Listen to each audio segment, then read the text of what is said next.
We're getting towards a temporary solution, and we're really beyond grateful to have an engaged governor who, from day one, I think when Senator Atkins and I both kind of went out of him from different things, engaged right away, came and saw the location, understood the problem, and wrote up a budget item that allowed for $25 million, $5 million of which was accessible immediately. So I'm proud to say that on Monday, the Assembly will be voting on that $5 million on the floor of the Assembly. It's already passed our Budget Committee, and so that's the first step in getting it to the governor to eventually distribute to the organizations here that need it in order to have that shelter move forward, as well as I know we're going to continue to work with the county to ensure that they're also made whole out of this whole situation.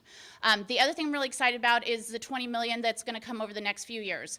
And it's a reminder to us that our job here is not over. We need a sustainable solution to this.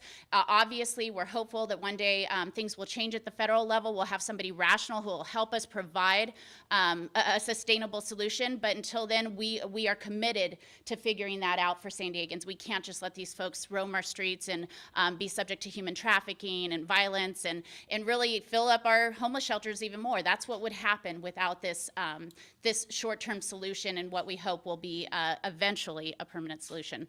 Frankly, had the nonprofits, the foundations not stepped in, had the community not organized, the state of California, with all due respect, I don't think I'd be here and we would be here.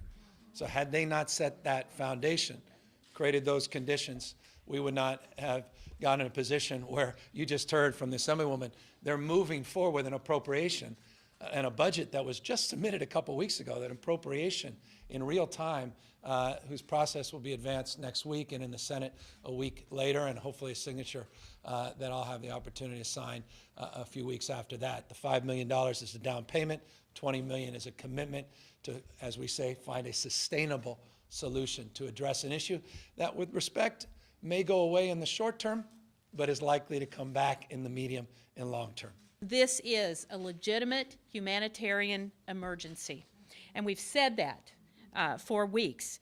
The stories of these asylum seekers, migrants fleeing Central America, are heart-wrenching.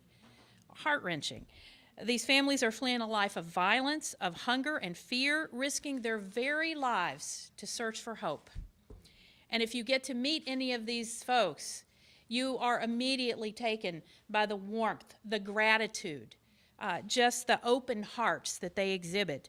They're making the same desperate, hopeful journey that generations of Americans made before them.